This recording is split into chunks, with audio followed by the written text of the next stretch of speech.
Thank you. Great. Okay, welcome everybody. Welcome back for those of you who attended the previous webinar, as well as those of you who are just joining for the first time. I'm going to again do another introduction and explanation of my agency. So I'm Dr. Chris Huffine. I'm a licensed psychologist with Allies in Change. I'm the executive director. I've been doing this work for about 30 years, primarily working with abusive partners in groups and individually, but also working with abused partners as well, individually and otherwise.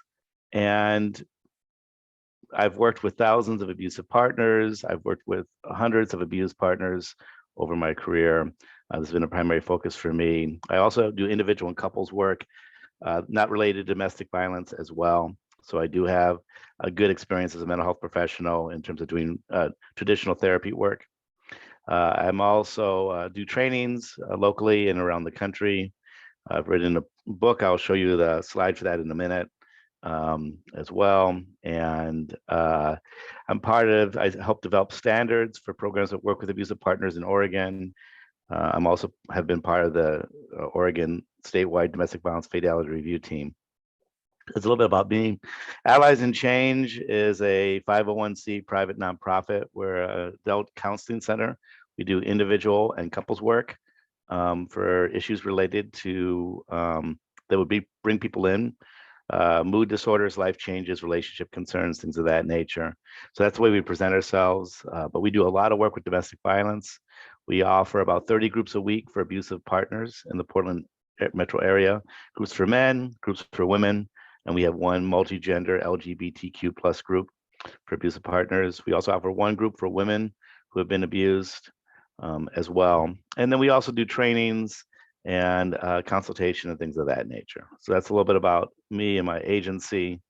Oops, and I meant to do that one. Okay, so that's a little bit about Allies. I'm falling behind on my slides here.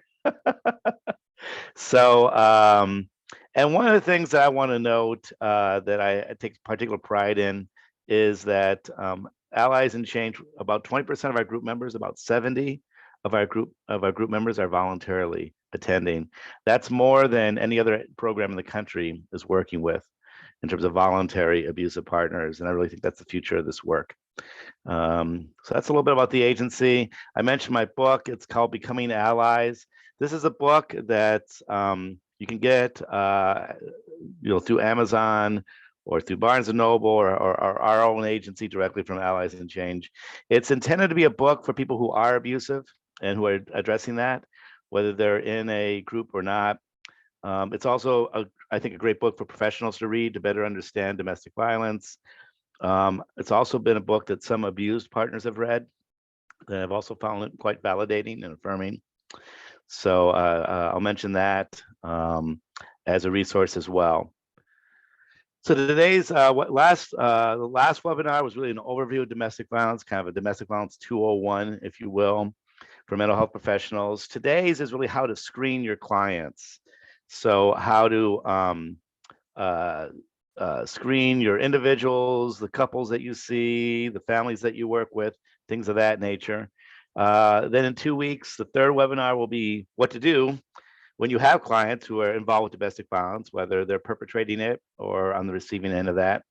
And the final webinar, which I'll be doing with, I believe it's Jennifer Hopkinson, who is a therapist and very seasoned advocate in working with survivors of domestic violence.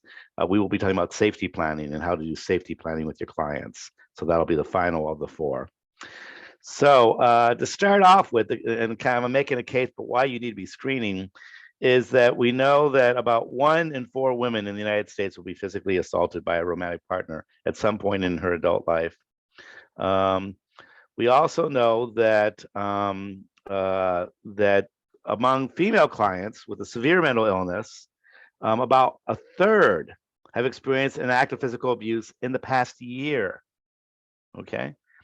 So if you think about all the women that are being seen by mental health professionals, they're dealing with severe mental illness, like major depression, schizophrenia, bipolar disorder, things of that nature.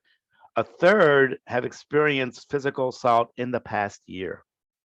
So we're not talking about, hey, 20 years ago somebody abused me. We're talking about now. We also know that one of the things that people who are abused do is they seek out mental health services. And we find that the victims of domestic violence are more likely than non-victims to utilize mental health services. And this is even more the case with couples. Several different studies over the years have found that even the majority of couples seeking out couples counseling have experienced physical aggression in their relationship. Okay. A few more stats to kind of make this argument. We know that, of course, as you would expect, being in an abusive relationship is hard on one's mental health. And so, for example, physically abused women report twice as many days of feeling sad or depressed as non-abused women. We know that abused women, again, do engage in services. The idea that they're not doing anything is a false kind of characterization. They're often actively doing what they can to help themselves and help their families. And one of those things is reaching out to healthcare providers. They're nearly twice as many contacts with healthcare providers compared to non-abused women. Okay, so they're very common. So the point here is you need to be screening for domestic violence. And what I would suggest is that every single client, if you're a mental health professional, every single client you see, whether they're talking about your individual clients, your couples, families that you're working with, you need to be screening all of them for domestic violence. And I think at this point in time, it's widely accepted that substance abuse is an issue that we need to screen for as mental health professionals. Everybody has to screen for this. Now, you don't have to treat it. And of course, many mental health professionals are not trained in substance abuse, but I think there's general agreement that the common wisdom is if there's a co-occurring substance abuse issue, it's going to compromise the quality of your therapy work. So you need to screen for substance abuse. And I think that's pretty commonly accepted. Where I'm going with this is I think that's the exact same thing for domestic violence, that you also need to be screening all your clients, regardless of whether you specialize in it, whether you intend to address it. Because my point here is you are encountering domestic violence whether you realize it or not. Let me say that again. As a clinician, you are encountering on a regular basis clients that are domestic violence involved, whether you realize it or not. And one of the trainings I've done over the years to kind of address this, I call it hidden before your eyes, because it is striking how many mental health professionals don't realize when they're working with clients that are domestic violence involved, whether as a victim of domestic violence or as a perpetrator of domestic violence. Okay. So, of course, part of being able to do this is having a basic understanding what domestic violence is. That's what I covered in the previous webinar. So if you have not seen the previous webinar, I would encourage you to review it. And it's available on YouTube. So I'll mention that. Okay, so I'll talk about a little more of a formal screening in just a minute here. But first, I want to talk about more extensive screening, because there are actually lots of formal screenings out there that have been developed. They ask 3 questions or 10 questions or what have you, and they're pretty easy to access. I'll offer you kind of my take on that. But I want to offer a different way of thinking about this besides just the formal screening, which is tells and cues that you're dealing with somebody who's either who's in some way involved with domestic violence. And some common things that we see.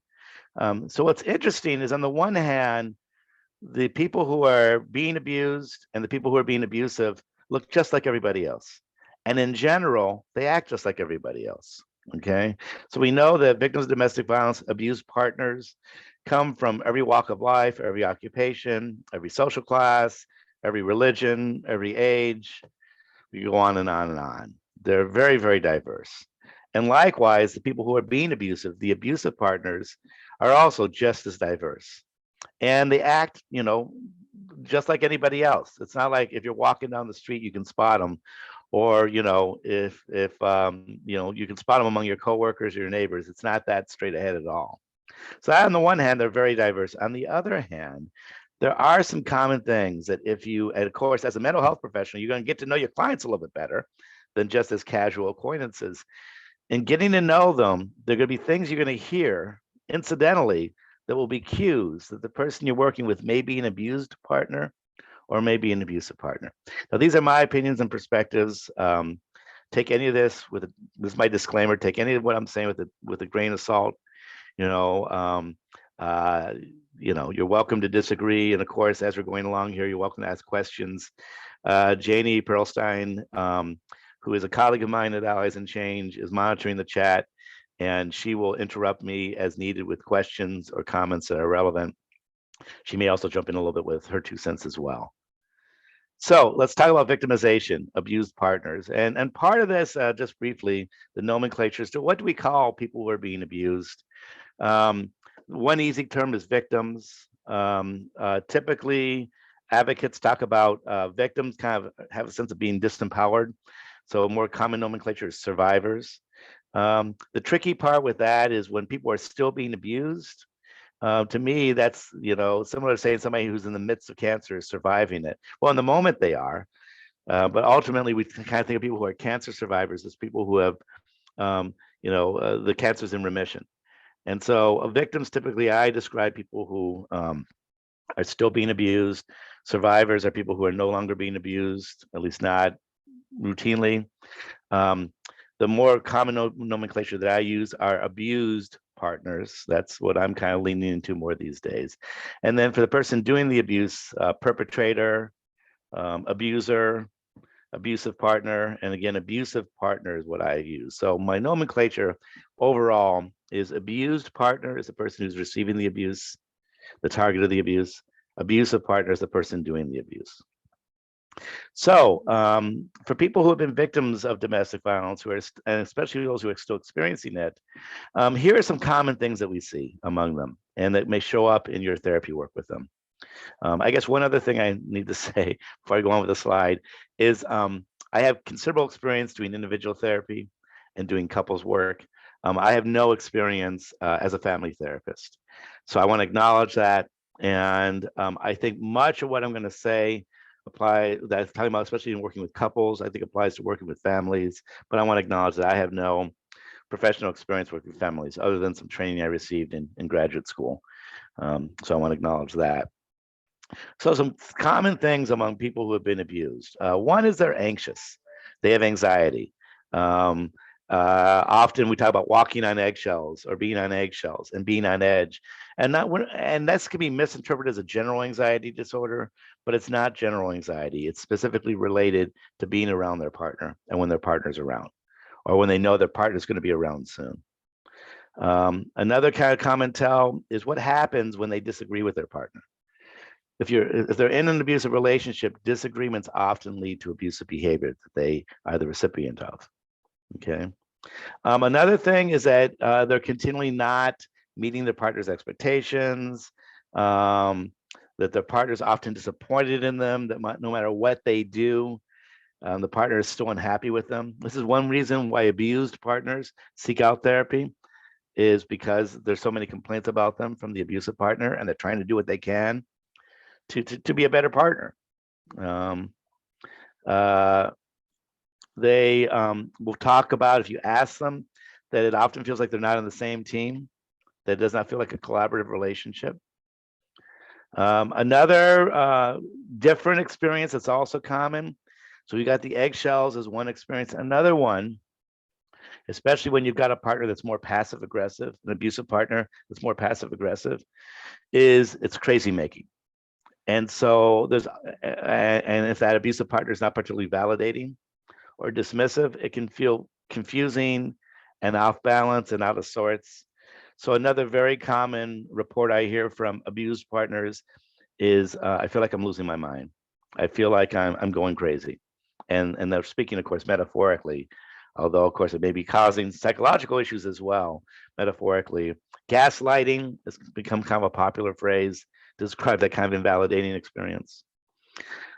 Excuse me. And the abusive partner is often quick to see the abused partner as being against. And so your client, if your client is the abused partner, they will try to be working with their partner. They will be trying to, make things better. And inevitably, whatever they're doing is seen as being provocative or button pushing. There's a lot of blame coming the abused partner's way. Okay. Another thing, and I'm going to be talking a little bit here about euphemisms. I'm going to circle back around again to euphemisms. Is unless they have had their consciousness raised, most people who are being abused or being abusive do not use those words. That's extremely unusual until they've been woke. So once somebody realizes they're in an abusive relationship, once they do reading about it, once they kind of understand that, then they will say, I'm here because I was in a long-standing abusive relationship and that sort of thing. But usually before that, it's rare that they will self-identify. Yeah, go ahead, Janie. So David Rothwell asked one of my favorite questions. Can you be both an abused individual and an abusive individual in a relationship? Yeah, So what nomenclature would you use to describe this type of individual? Okay, yeah, that's a good question. So yeah, I appreciate that. I agree, Janie. I agree. I agree with the question too. In general, the answer, well, it's complicated. How much time we got here? So it's complicated. So that's why it's a great question. What we see most of the time, and this is empirically supported as well, so I'm not just offering an opinion, I'm offering based on research and my own lived experience with lots of clients, is it's very rare to have both people in a relationship having patterns of abuse. It's very rare to have both people in the relationship having a pro-abuse belief system. One of the things I talked about in the last webinar was power over versus personal power. Power over is one of the most common pro-abuse belief systems we see. So it's unusual. Research has shown that it does happen, but it's very unusual. So let me first talk about what's much more common. What's much more common is to have one person who's in power over, one person who has a pro-abuse belief system, and they're doing the vast majority of the abuse.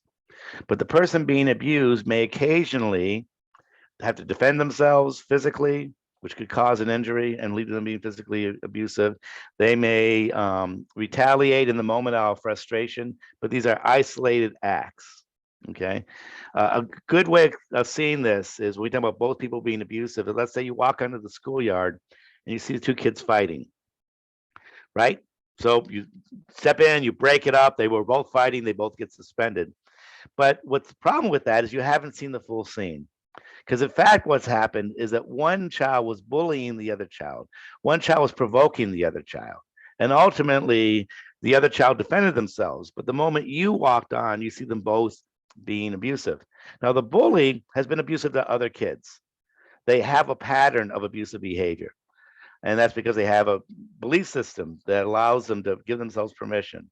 Okay. They need additional intervention. And suspension alone may not do the trick, by the way. Probably won't. The one being abused, on the other hand, yes, in that moment, in that snapshot moment, they're being abusive.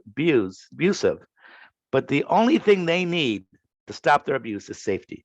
If they are safe, their abuse goes away because they do not want to be abusive in general. So this is very common among abused partners. They will have isolated moments of an isolated act of abuse, but it's very, very different that way.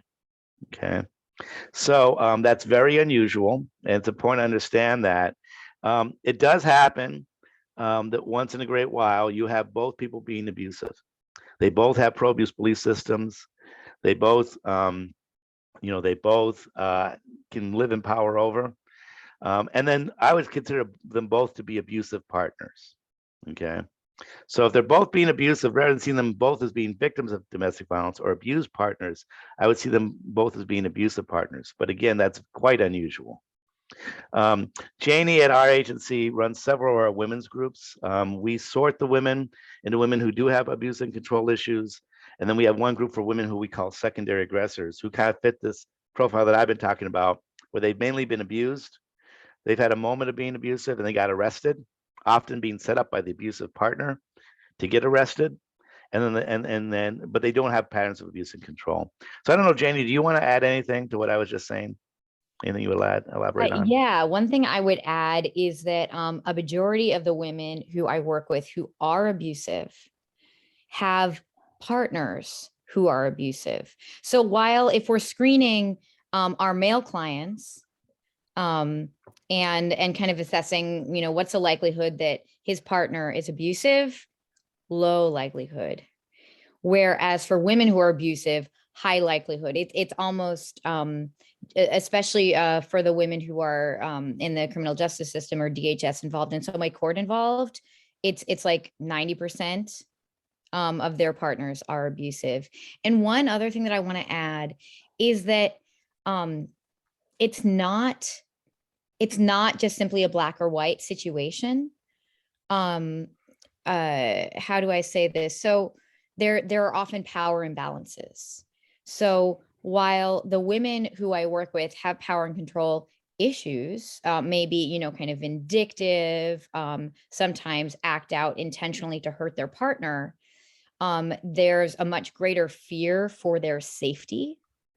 And often the male partner has much more power in the relationship. Now, that doesn't prevent my abusive women clients to still kind of lash back at them, right? Despite the power differential, despite fearing for their safety, which is, you know, telling.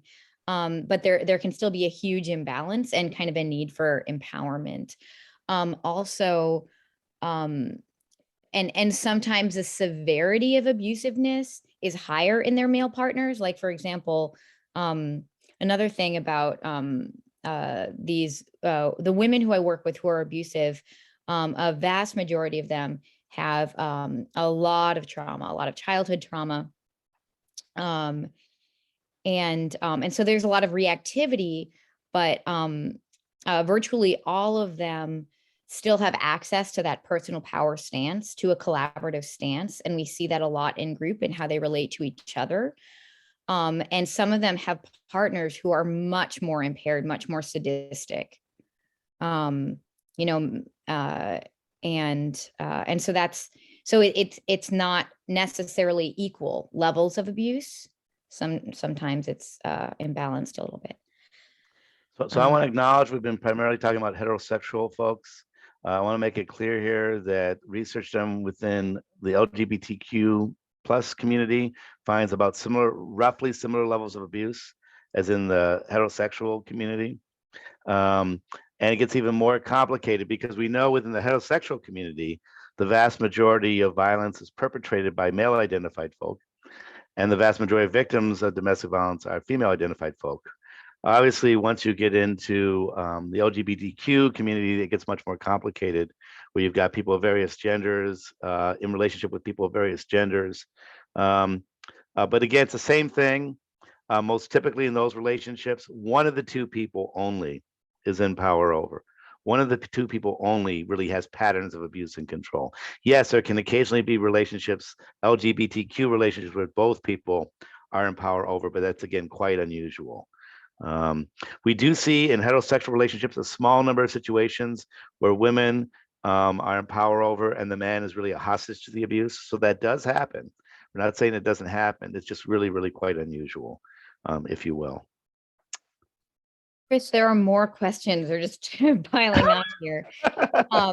Jenny DeBay has a good question. And it sounds, Jenny, like you're just talking about men, but we could answer this for your question is, or her question is, can a man with a power over attitude claim to have been meek and abused in his previous relationship and use that as an excuse to be severely abusive in his next relationship? And I think claim is key. Absolutely. So one of the ways you can catch people in power over is ask them to talk about their former partner. And I'll get to this in a moment here as well. So it's typically people in power over tend to show a lot more contempt and things of that nature. And I think you're going to see that in a minute when I kind of get a few more slides down the road with this. So to be continued with that, with more response to that. Anything else right now, Janie, that is relevant? Or well, I think Douglas was asking about identifying people who are abusive in power over through them kind of crying. He said it says cries and whines that they are being abused. Yeah. So what I would say is that and I talked about this in the last webinar, is that many people who are abusive put themselves in the one down spot. They present themselves as kind of as a passive stance or as a victim stance. So people who are abusive are much quicker to label themselves as being victims of abuse than people who actually are victimized. I'm assuming you all, as listeners, as viewers, are in personal power. Okay. So for those of you who all are, what would you do if your partner said you're messed up, you need help, why are you doing this? I think the natural thing for us to do, the natural thing for me to do would be to look at myself and geez, my partner's unhappy with me. What can I do differently? Um, you know, they say that I'm lazy. Well, maybe I don't help as much as I could. They say that, I'm selfish. Well, maybe I'm not thinking about them as much as I could. So I think it's easy when you're trying to be collaborative, one, to be gracious with the way your partner's behaving, and secondly, to try to find the truth in what they're saying.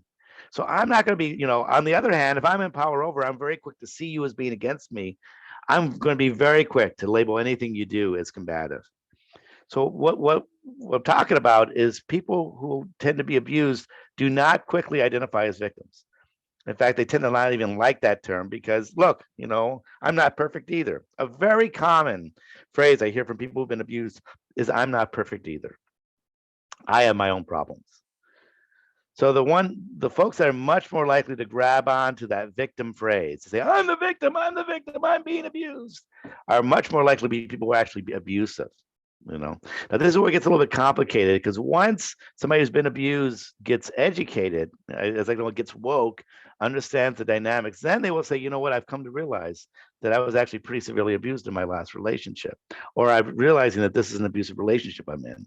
But just hear the difference, even the way that I'm kind of semi-quoting, actually I am. I've heard this phrase over and over again. Look at the difference. I'm the victim here. They're the one who's doing this to me. They're the one that needs to be focused on, versus, you know what? I'm realizing that I've been abused. And I never thought I would be in a relationship like that. Can you just hear the difference in the energy? This is kind of the subtlety that I'm talking about, that I'm going to try to kind of flesh out more. And I think what I'd like to do, Janie, unless there are any questions seem appropriate right now, is let me kind of move along to some more of the material, and maybe that will answer some of the questions. Or is there something else in particular that seems relevant right now? Oh, quick question from Sarah Greenwood. Is secondary aggressor the preferred nomenclature? Yeah, so that's complicated. So let me explain what secondary aggressor means. So secondary aggressor is somebody who does not have patterns of abuse and control. They do not have a pro-abuse belief system. But within the context of being abused, they will have moments of being abusive. And that's fairly common nomenclature.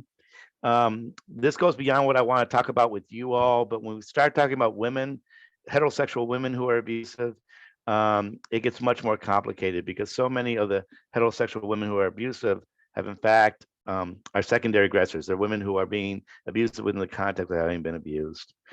So women who use force is another common phrase that's used to describe women. So there's that. So maybe, again, I'm not monitoring the chat, but let me go along. So I want to talk a little bit about euphemisms now. So as I started saying, I think it's unusual that people come in saying that either I am the victim of abuse or I have been abusive. But what they will talk a lot about are things like anger issues. My partner has anger issues. They can really rage at times. They have a temper issue. I have a temper issue. Anger management, things of that nature. I'll talk some more about anger management in the next webinar. Another code is type A. Type A is often a euphemism for somebody who's controlling. I can be kind of type A at times, people will say, and what they're actually saying is they're quite controlling. Now, I'm not saying that everybody who says they're type A is a controlling person necessarily, but it's just one of these things that may indicate that. It's similar to somebody saying, sometimes I drink a little too much.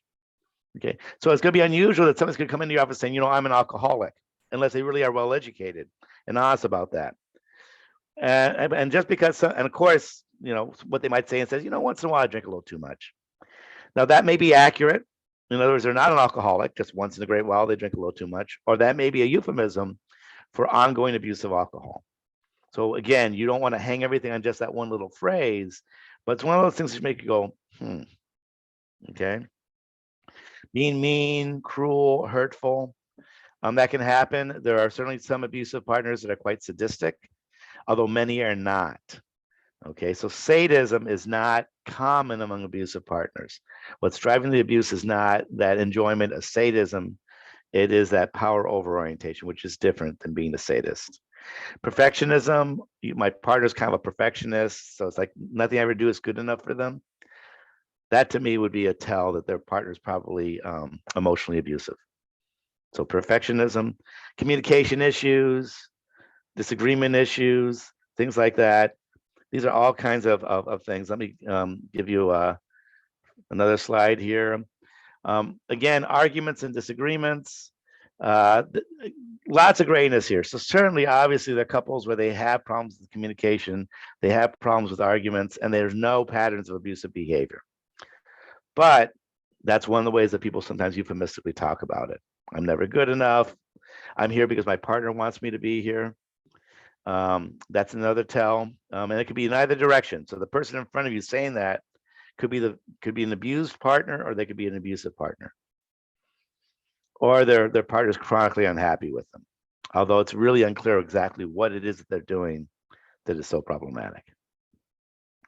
So to further make this gray, she hits him, right? So who's the abusive person? Who's the abused person, right? She hits him, right? He hides the money. Right? She tells her friends her partner is highly abusive and controlling. Okay. They move out, saying that they won't move back until their partner changes. In each of these examples, we may be talking about the abusive partner or the abused partner. And I actually swiped this idea from the Northwest Network, which is kind of the organization based on NorthNet, which is kind of the premier agency to address domestic violence in LGBTQ plus relationships. And but I think it's an excellent point. And I think it's an excellent point, right? So I don't have time to fully unpack this.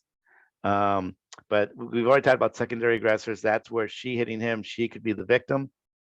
She's hitting him in response to being battered in the moment physically, or she could be the abusive partner. The person hiding the money, they could be hiding the money because they're controlling the money and they want to deny their partner access to the money, or they could be hiding the money because they know that it'll get taken from them by the abusive partner. The abusive partner knows they have it. Saying their partner is abusive and controlling. It could be the person who's being abused correctly saying that. It could also be the abusive person mischaracterizing the other person. Okay, they're moving out and they're not going to move back in until their partner changes. More obviously, that would be the person who's been abused, who's setting that boundary. But we find that this is another coercive technique that abusive partners will use. So again, you got to look at the larger context. And the main point here is not that you all need to become mini experts in domestic violence. It's just it's realizing when there's something going on. That's what we're asking for, as opposed to thinking like there's nothing ever going on, you know. I appreciate all of you who are attending this today for this training. It's really challenging to get mental health professionals to attend trainings on domestic violence. And I've been offering trainings off and on for mental health professionals for domestic violence for decades. And they've been marketed lots of different ways. They've been promoted different ways to different organizations. And except when it's been a keynote speaker at a conference where everybody has to attend, when there's any choice at all, historically, these trainings are very poorly attended. And the reasons why are because most mental health professionals think they don't see domestic violence, they don't work with domestic violence, or they already know a lot about it. And usually they're wrong on either or both accounts. Okay. And I know partly that second group where they already know a lot about it is one of the things that's amusing to me is how often, and I think there are a few people like that today, you know which mental health professionals are most likely to attend these trainings? The ones who already know about domestic violence. Well, you know, there's always more I could learn. So I'll see the same faces. It's like, why are you here?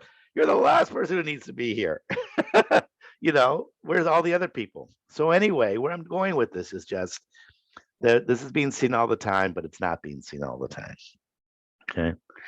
So this is kind of the grayer area that is not at all typical training. This is actually a list that I and my colleagues at my agency came up with years ago, which are what are some of the more common qualities of abusive partners besides them being abusive? And so I want to kind of unpack this a little bit for you and talk about these qualities, because these are other tells that either your client or your client's partner, right, is abusive. Okay. So blaming, very common quality that reflects that external focus. So somebody who's doing a lot of blaming, a lot of focus on the other person, that's a tell. Okay. And again, it's not that any one of these, it would not be about any one of these alone. Any one of these alone, any two or three of these, a number of these qualities could be present in a person, and they do not have patterns of abuse and control. All right. So it's not like there's some magic number. It's more about just seeing, the more you're seeing these cluster, right, the more likely you are that either your client or your client's partner is abusive. So blaming, contempt. Talk some more about contempt. It's very similar to the concept described by John Gottman. And it's a general disdain for the other, a negative value in the other partner's worth. It's kind of looking down your nose at the other person, putting them down. And so and contempt is a quality that's very hard to hide. So it's easy to conceal my abusive behavior. You ask me if I'm abusive, I say, no, I'm not. Chris, are you ever verbally abusive? No, I'm not. Are you controlling? No, I'm not controlling. Contempt. No, I love my partner. I love my partner. Even though my partner can be maddening at times, even though my partner probably could qualify for a few diagnoses, yeah, I still love my partner. I'm taxed at times, but I still love my partner. What's trying to emerge now as I speak like this is contempt. Okay. Contempt is a difficult quality to conceal, we find. So it's being very intolerant of the other person, being fed up with them and their foibles, being dismissive of them,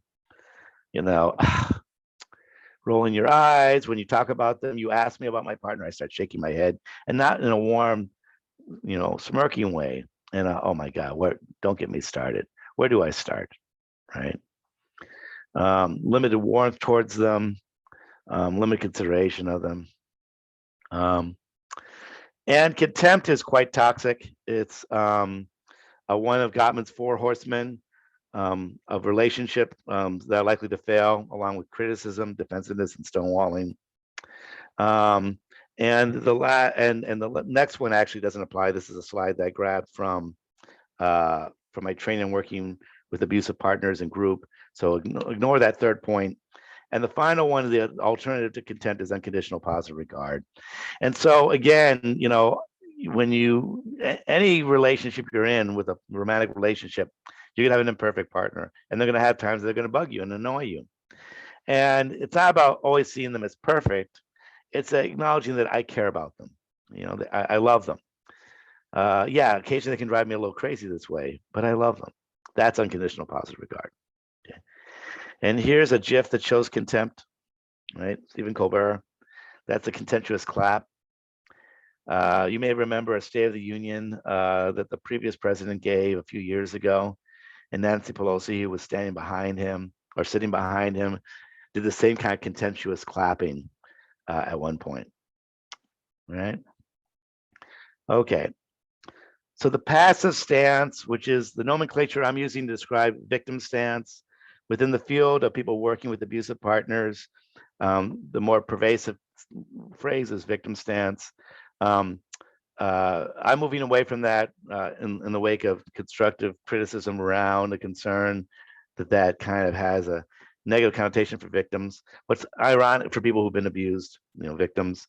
What's ironic is most people who are abused do not have a victim stance. People who are abusive have a victim stance, but not people who have been abused. Because the victim stance, again, is that one down spot. And in personal power, there's no one down spot, only in power over. Okay. And I talked about that last time. So this is not about being a victim. This is about feeling like a victim.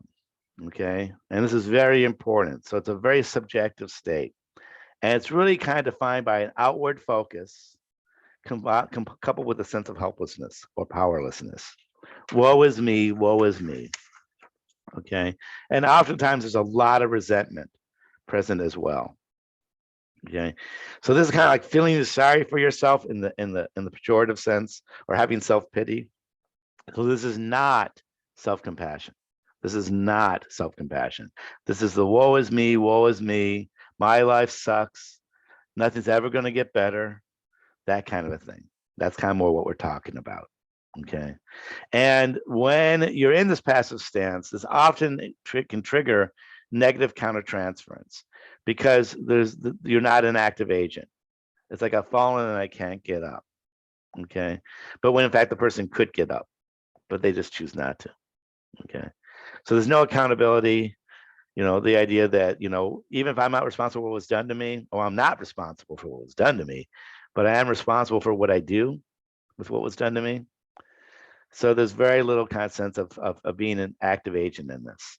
And again, this kind of passive stance, as well as me, is very common among abusive partners. Very common, right? Another very striking quality is this external focus. It's similar to the locus of control idea, the external locus of control, which is a psychological concept that was developed, about 50 years ago now, 50-ish years ago, first came up with that idea. So the external focus is, and this is again very common among abusive partners, very common, is they're outwardly focused. You ask them how they're doing, and they'll talk about the people in their lives. How am I doing? Well, my kids weren't listening today, and my wife didn't have dinner ready, and the house was a mess. Okay, that's an external focus. As opposed to how am I doing today? I'm pretty exhausted. I'm overwhelmed.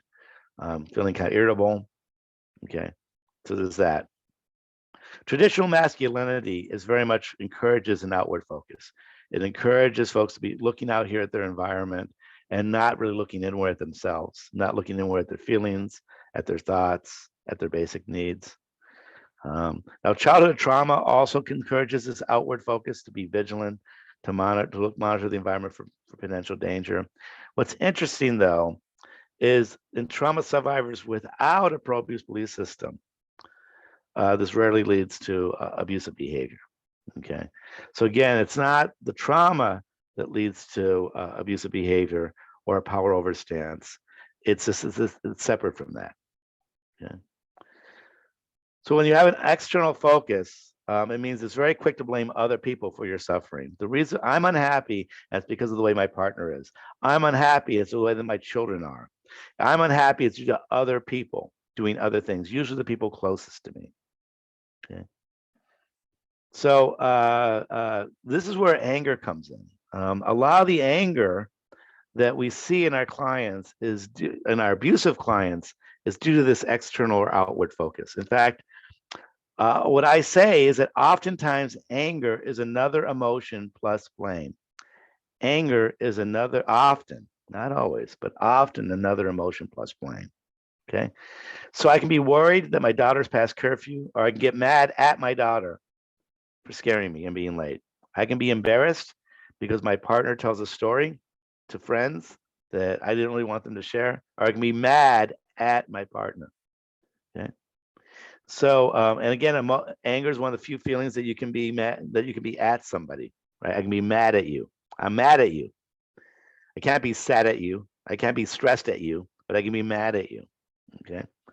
Another fascinating thing that we see regularly in our groups for abusive partners is as they shift their worldview from power over to personal power, as they shift from an external focus to an internal focus, the anger fades away.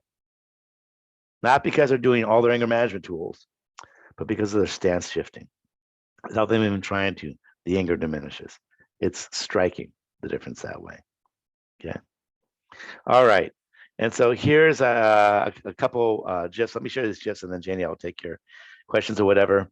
One's from Life in Hell by Matt Groening, who's originally from Portland, and also created The Simpsons. And so and this is also one way that an abusive partner will take advantage of the therapy they're in. So one says the other, let's talk about the relationship. And he replies, if you insist, you're in denial, you're abusive, you're a narcissist, you're obsessive compulsive, you're toxic, you're projecting, you're depressed, you're ambivalent, you're borderline, you're controlling, you're defensive. I can't take your stupid pop psychology jargon anymore. I knew my therapy would pay off someday. Yeah. And this is, by the way, a very common thing that we see among abusive partners that go into therapy, right? is they will use the therapy. They will weaponize their therapy. My therapist says this about you. My therapist says that about you. And usually that's not the case. Although sometimes as therapists get drawn into this, they will kind of unwillingly play into that. That's that external focus. See, you're this, you're that, you're this, you're that. And then we've got somebody you may recognize, the Dalai Lama, who describes it this way. When you think everything is someone else's fault, you will suffer a lot. When you realize that everything springs only from yourself, you will learn both peace and joy. Okay. And let me offer my own spin on this. When he says everything springs only from yourself, I don't think he's saying that people who are abused in some way are responsible for it. Okay. So I don't think he's making that statement. I think the idea is that ultimately it's what you do with what's been done to you. What you do with what's been done to you. So it's not your fault that you were abused, but it is your responsibility to do what you can to deal with that as best you can. Okay. So that's, I think, where the Dalai Lama is coming from, let's say. Okay, Janie, go ahead. I have two things. One is about a number of these screening tools that are screening things that we're screening for are more complicated with women.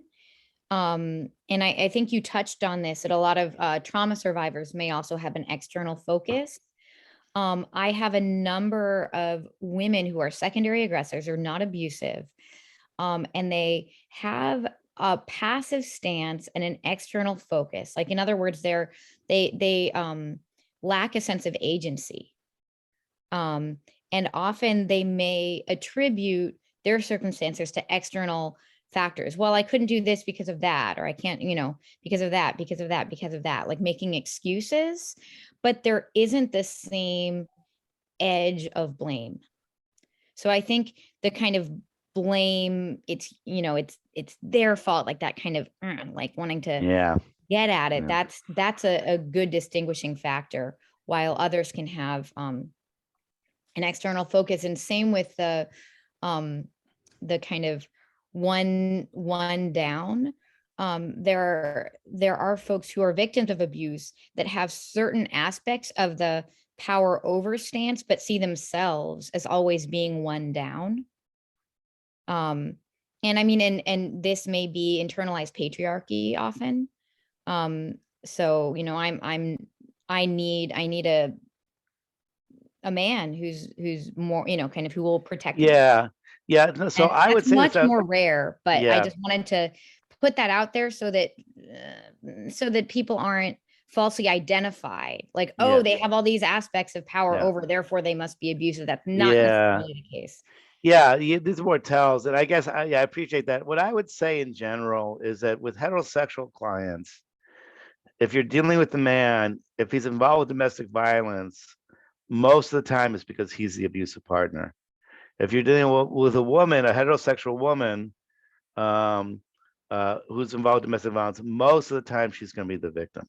So I would really encourage you to start with those defaults, because you're going to be right most of the time. Now, again, if you stay open to these other qualities, it may become clear that, oh, wait a minute, this is a man, this rare man who's been battered or being battered, or this is this more rare woman who actually has her own abuse and control issues. But it's really important. They're nowhere near equal levels, okay? They're nowhere near equal levels. Now, when we get within the LGBTQ plus community, that's when it gets a lot more complicated in terms of being able to do this, a bit of this cheat around heterosexual folks, because it gets, and that's also, by the way, why the Northwest Network screening for DV is a very long screening. The screening they recommend for DV takes like an hour to do. And it's just not practical. I mean, I totally get why it's that long because of all these subtleties. And because they're, of course, concerned that you may mislabel somebody in either direction. So I totally get it. But that's why when we're talking about heterosexual clients, I think that really I'm going to assume if they're either one, I'm going to assume he's a perpetrator, he's an abusive partner. I'm going to assume that she's an abuse partner. You're going to be right most of the time. Now, again, if you stay open-minded to that, when you encounter that rare exception, it'll become more and more obvious. And I speak from, again, my own experience this way. So I just want to make sure we don't muddy things up too much that way. Something else you either wanted to ask or say, or? Well, I'm guessing that you're going to get to this later, but someone is asking what questions you asked during our clinical interviews. Yes, we're getting to that. Great. Okay, cool. All right, so yeah, so I'm going with the more subtle stuff first, and then I'll get to the concrete questions. So power over stance, I talked about in the last webinar. I'm not going to talk about that again now. People who are abusive tend to be in power over. So I'd refer to that. Listening with an agenda or closed-minded. This really refers to when two people have a differing opinion. So when the person you're talking to has a differing opinion to that, how do you respond to that? And one way you can respond to that difference is to have an agenda, and which is that I'm going to convince you that you are wrong. I need to win this argument. So I'm not really so interested in what you have to say except to prove that it's wrong. So questions that I ask you are not genuine. They tend to be more rhetorical or leading. I'm going to be more argumentative. And this kind of listening with an agenda professionally, this is what debaters do professionally. It doesn't matter whether I believe my side of the argument or not. I want to win my side of the argument. And attorneys professionally work this way. I'm not here to figure out whether my client is guilty or innocent. I'm here to prove they are guilty or to prove that they are innocent, depending on which side, of the courtroom you're on, if you will, right? So that's listening with an agenda. That's much more common among abusive partners. We see that kind of closed-mindedness to differences. If you disagree with me, you're wrong. And that's that. Listening with an open mind, on the other hand, means this is, again, you and I are different. You have a different opinion than mine. I'm surprised by that.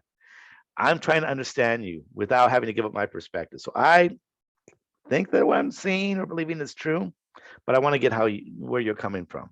So listening with an open mind means asking open questions. They're genuine questions. I'm trying to reconcile how you and I could be having different experiences and trying to kind of integrate these together, okay?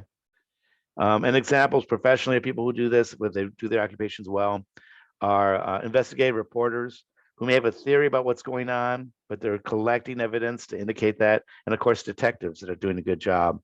I suspect that you're the one who did this, but you'll give a chance to tell me what's going on. And if you can convince me otherwise, or you can provide me evidence to dispute what my suspicions are, then I will change who I think did the crime. Okay. All right, and then not accepting influence. This is another John Gottman concept. Accepting influence means being open to the sway of your partner. It doesn't mean that you obey your partner, but that you consider them. It can be as simple as they say, hey, there's something I want to tell you, and I look at them. That's being open to influence, as opposed to me ignoring them. It means considering what they say. It means whether it's a request they have or suggestion they have for yourself or what have you. So we find that people who are abusive tend to be much less influenced by their partners, much less open to the influence of their partners. Okay. All right. Next is what we call egotism. And this is kind of about self-absorption. So this is like narcissism with a small n. Okay. So we're not talking about narcissistic personality disorder or anything that dramatic. We're talking about this kind of being in your own little bubble and not being very mindful of the people around you, especially the people that are closest to you. Okay. Terrence Real, in his work, calls this grandiosity. Terrence Real is a individual and couples therapist that's written several books that relate to a lot to the work that we do, related to domestic violence work. And when you're with somebody who has a lot of egotism, the lived experience of being a partner to somebody who has a lot of egotism is you feel invisible, you feel overlooked, you feel like you don't have a voice, like you don't matter.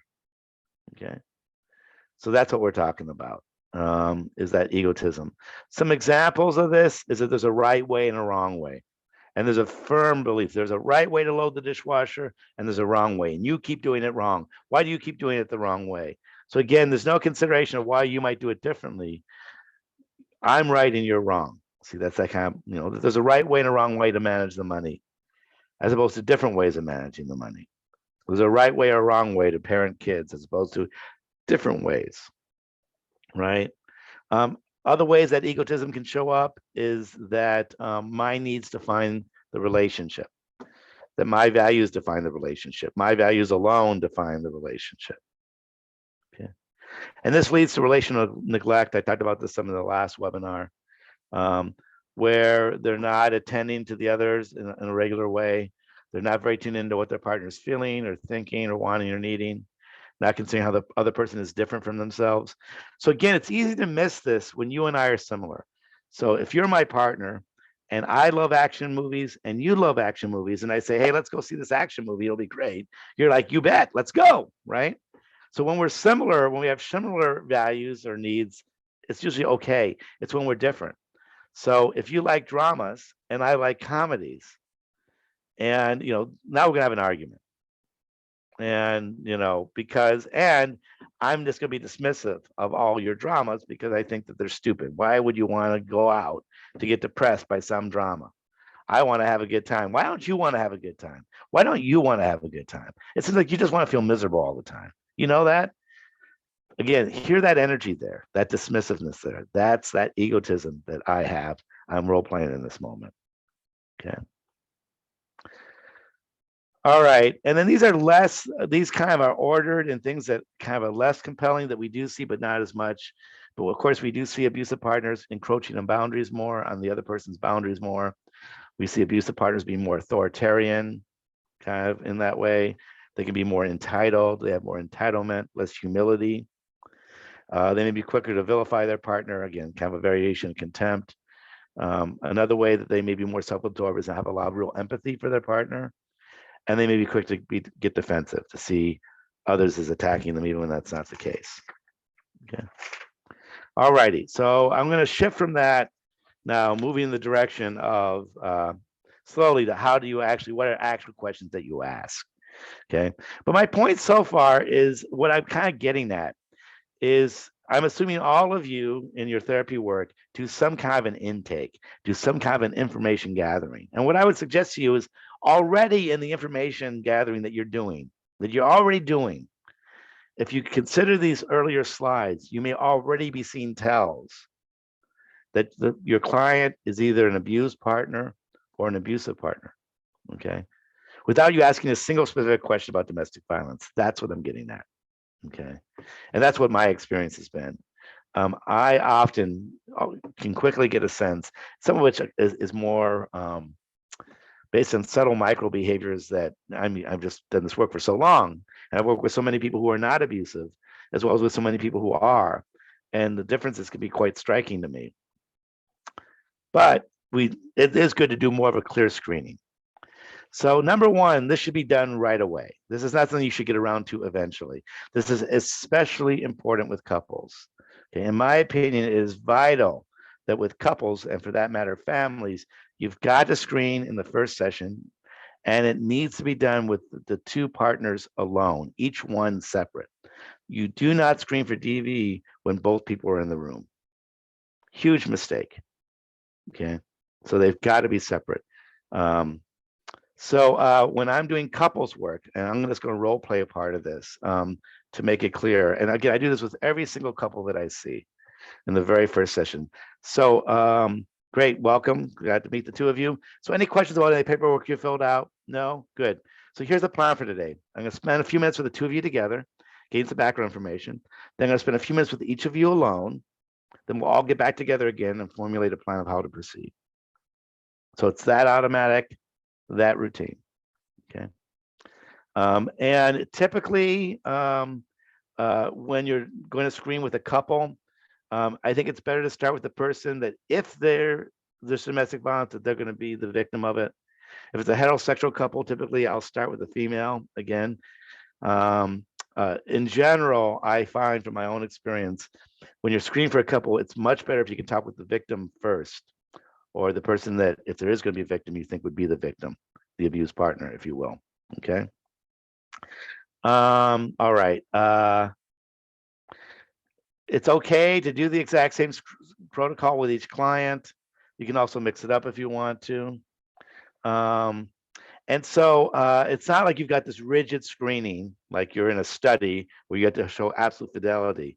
So it's fine. You can reword questions. You can delete certain questions. This is where cultural issues come in.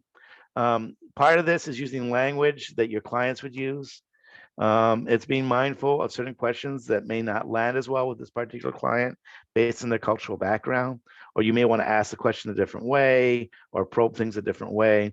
So definitely you need to be mindful of your clients and their cultural backgrounds in terms of how you want to kind of say these things. Okay. All righty. So in general, what I do, I especially do this when I don't think my clients have DV. So I usually have a sense within just a few minutes as an expert of whether I've got a client that is experiencing domestic violence, whether as an abused partner or as an abusive partner. And so typically just general things, any concerns about abuse or anger, anything like that, any issues around that in your relationship? What, you mean with me with anger? Yeah, with you with anger? Oh, no, no, no, no. And what about your partner? Oh, no, no, no, no, not at all. I mean, we get a little annoyed with each other at times, but no, that's not an issue at all. No abuse issues. No, no, no, no.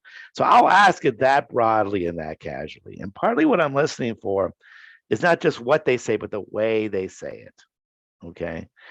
Because that can tell you a lot. And this example I just gave, just listen to how casually I'm talking about this stuff. Okay. Now, I'm not saying that people can't be convincing in denying that they're abusive when they are. Okay. Of course they can be. But part of this whole process is not only what they say, but how they say it. Okay. So I want to talk some more about euphemisms for domestic violence here. I may be a little bit of a soapbox for just a little bit. And the reason for this, though, is it comes from the experience of having listened to hundreds of survivors, most of whom repeatedly sought out individual and couples counseling and were never understood. Okay. Their therapists were well-intentioned and well-meaning, nice in many ways, helpful in some ways, but never really understood that there was domestic violence going on. Okay. And so if I got some energy here, that's why. I carry a lot of pain of a lot of people who experience that pain because they've met with mental health professionals who did not understand domestic violence. And one of the reasons why that is, which I already mentioned earlier, is because oftentimes people talk about it euphemistically. And unfortunately, and somewhat embarrassingly to me, they take those euphemisms literally. So some of the most common ones: anger and temper. Anger problems, temper issues. I lose my temper at times. The most common mistake that mental health professionals make with this is they assume that when somebody says they have an anger problem, that they have a problem with anger. That they rage at times, they have a problem with anger.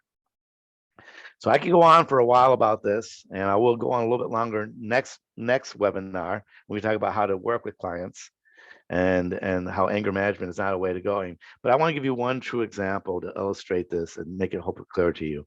For many, many years, I was an adjunct professor at Portland State University. I taught a 1-credit class on anger management. And this was both for undergraduate and graduate students in the counselor education program there. And it was about how to teach anger management. And I didn't create this course. I actually stepped into it after somebody else left. I was offered it. And when I looked at the previous curriculum, it was all about anger management and the emotion of anger, which actually made me kind of angry. And I changed it some, but every year, and I offered this probably for about 20 years. So every year I'd ask the class with the exact same question. So students, who do you think needs anger management? And now these were not just counseling students, these were education students. These are people who were just general studies students that needed a 1-credit class. So it was a very diverse group. And let's make a list. I was writing this up on the whiteboard of all the people you think needs anger management. Somebody who has road rage. Somebody who yells at coworkers, yelling at coworkers. A kid who gets into fights. Somebody who hits their partner. So I wrote down everything that everybody brainstormed. And what else? Who else might need anger management? I'd write them all down. And then I'd make this list. And then after we've made this list that the students themselves would come up with, I would then go back and circle every example that they gave which involved abusive behavior. And I would say that 95% of the examples they would give, this is every single year, 95% of the examples the students gave of people who needed anger management, the examples they were given were of abusive behavior. Okay. All right. Virtually every single example. So how do you tell that somebody has an anger problem? How can you tell that somebody needs anger management? Because they behave abusively. This is not about the emotion of anger. This is about abusive behavior. 19 times out of 20, you show me somebody with an anger problem or anger issues, and I'll show you somebody with patterns of abuse and control. Okay. One more anecdote to illustrate this, and then we'll move on. I also supervised. I was also an adjunct faculty member at Pacific University for many years. And for a while, I was supervising students at the Psych Services Center who were offering anger management groups. And again, when I stepped into it, the previous supervisor of this had been all talking about the emotion of anger. And I did some education with the students around how it may not be about anger. And they were very excited, very enthusiastic. So they decided they wanted to screen every single one of their anger management clients for abuse and control issues. Guess what percentage of the clients enrolled in anger management at this agency turned out to have positive for patterns of abuse and control? 100%.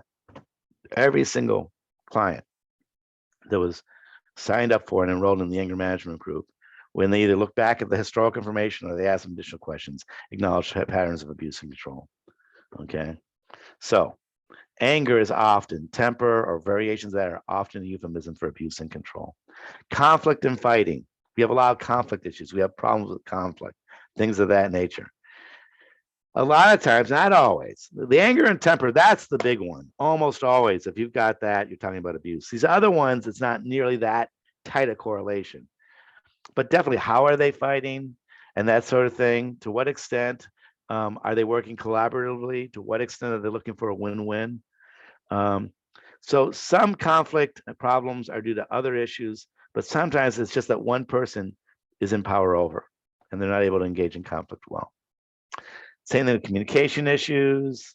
Sometimes the communication issues are that one person really is not able to communicate in a collaborative way. And I already talked a little bit about type A. Okay.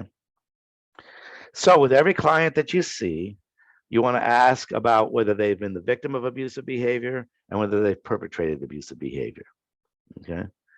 That may include asking about specific incidents they've already shared in whatever intake you've already done before this screening point, or issues that they mentioned earlier that you want to follow up on.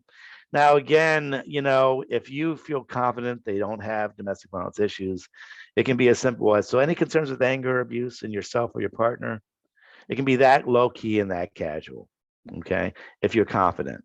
So it doesn't have to be something that takes 20 minutes or 30 minutes to screen. It can be pretty quick. More specifically, and again, the more you think that this is an issue, then you want to get into this kind of detail, is you want to ask about specific behaviors, okay? And again, this could be what you have done or what has been done to you. Okay, now I don't ask all my clients this level of detail. I'll do that kind of quick screen where I'm just fishing a bit for this. If there's nothing that I've seen earlier in the intake that causes concern, and then when I ask those general questions about anger and abuse, they also come back negative, I'm going to stop there. Okay. But if I have more of a suspicion, I think this person may be a victim of domestic violence, right? Then I'm going to ask more questions. Or I think this person may have issues with being abusive. I'm going to ask more questions.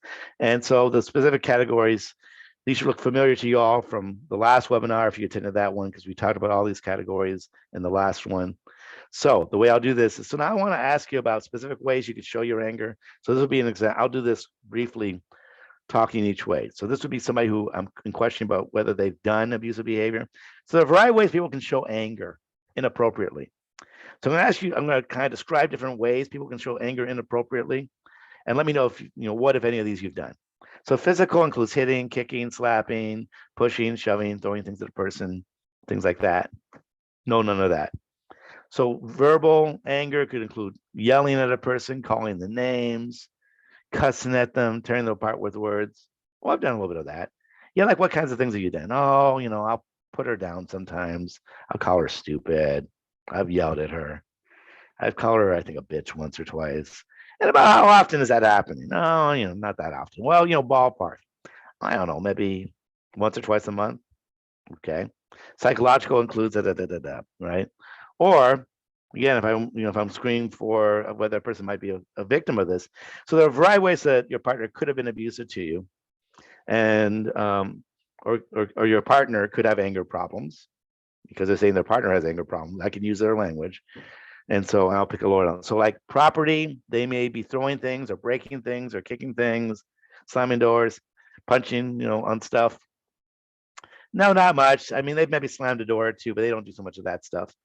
Financials, controlling the money. And the last two don't fit well with anger, but because the other ones do, I'll just say them as well. Because again, anger is the euphemism anyway. So, financials, controlling the money or micromanaging the money. Oh, well, they do get kind of upset with me. They say that I'm kind of financially irresponsible. And so I'm like on an allowance now. Oh, you're on an allowance now. That would be a positive. Boom. That's financial control or economic abuse, right? So, and then, so you kind of ask about that. Those are the specific kind of categories you can ask about. And then what I think can actually also be super helpful, besides asking about concrete behaviors that either you've done or your partner has done, is what is the experience? So so controlling behavior is much more asked. So to what extent does it feel like you're a controlling person? That is, that you try to make people close to you do or say what you want. Okay. Now, a great second question for checking if the person has done controlling behavior. I love this question because it will reveal things that other questions don't. If I were to ask your partner to what extent they thought you were a controlling person, what would they say about you? So we will have people who are abusive and controlling who will deny everything else except this one question. Well, they say I'm controlling. I don't think I am, but they say I am. That's kind of why I'm here. We just have a positive screen, even though they said no to every single question except that one. Okay. Denial among people who are abusive is very high. Okay. Now, there are people who are accountable, who are finally ready to be honest about it. But many people who are abusive will deny it, minimize it, rationalize it. It's extremely common. So usually only seeing the tip of the iceberg when it comes to the person who's done abusive behavior. Okay. So you can ask that to what extent do you experience your partner as being controlling, trying to make you or do what you say or feel, what to say or do or feel. Again, if you start to wonder if the person you're seeing is a victim of abuse and control, last webinar, I shared with you a long list of controlling behaviors. I will routinely give that to them to look over. Now, again, I more typically use that to start with people who have been the victim of controlling behavior, not who have done it. Because what we find is people who are controlling, you give them a list of controlling behaviors, and they go home and show it to their partner and say, "This is what you do." So they'll actually flip it. They'll weaponize it again. Okay. Another way you can get to this is, what does it feel like to be around your partner? What is it like to be around your partner? Okay. Do you ever feel on eggshells? So again, if I'm screening for it as a person, an abused partner, I'll ask them, so does it ever feel like you're walking on eggshells? Do you ever feel like kind of uneasy and anxious around your partner? Oh, no, not at all. No, that's not an issue. That would be a negative, right? Or, well,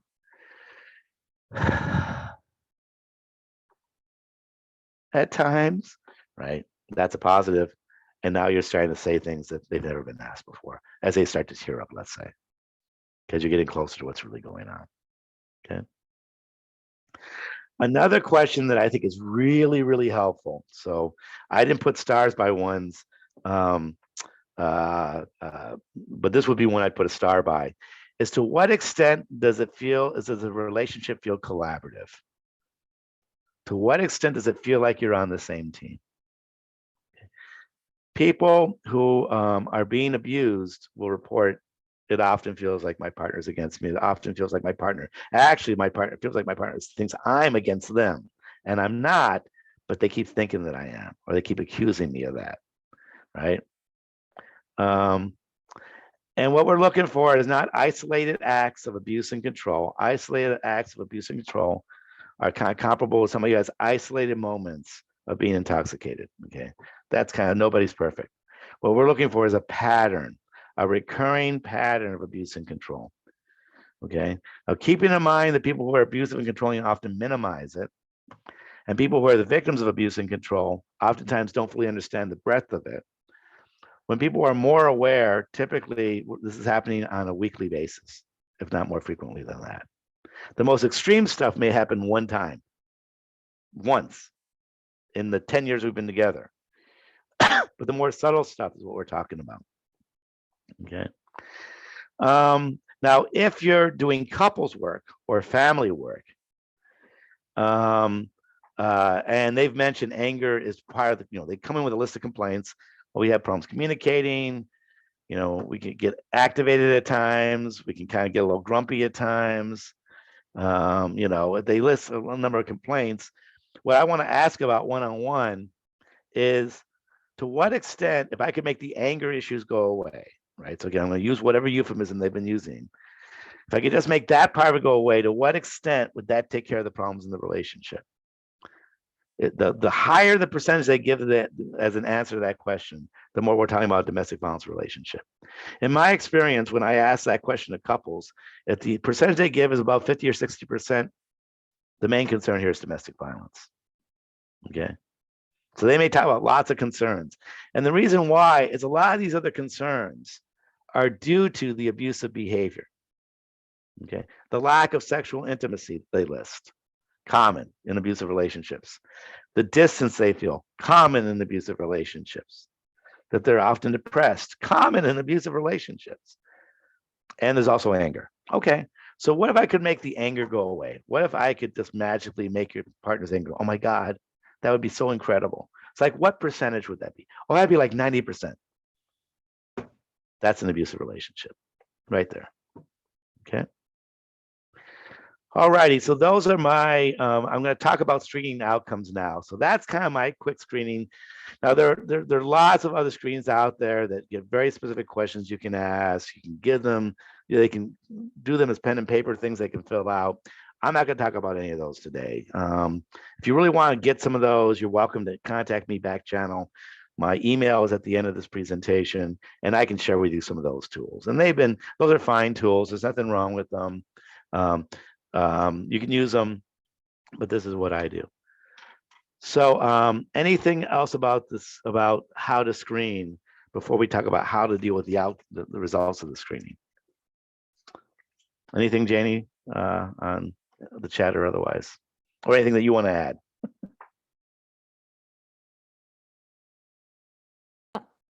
In the chat, I already responded to Rebecca Lomland, who rightly guessed that if somebody screens saying that their partner says they're controlling, it could either mean that they're controlling or that their partner is being abusive.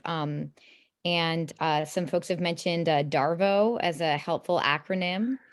The deny, attack, reverse, victim, oppressor. Yes, that was more used with sex offenders, and I think DARVO is okay. So that's all right. Yeah, thanks for sharing that. Okay, cool. So let me talk then about, what do you do next? So you're doing your screening, it doesn't have to take a long time. What do you do then? Okay, well, first option is it could be a negative screening. That your client says no concerns of any kind, either being abused or being abusive. And this is true in just not only in them saying no, but the way they say no. Okay. So again, somebody can say no while actually saying yes, right? So my partner abusive. Well,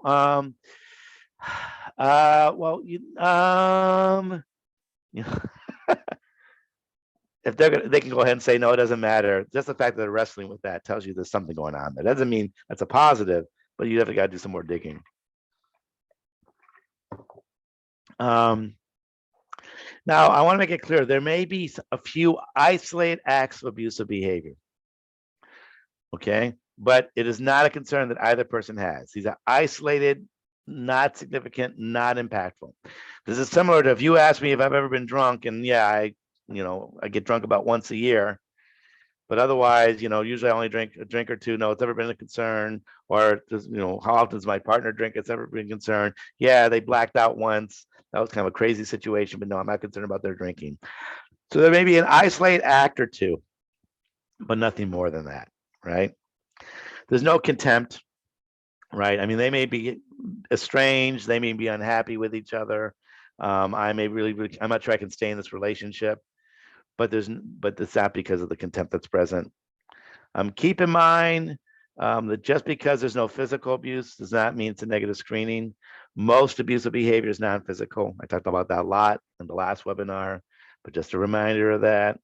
What we're talking about is any abusive behavior, okay?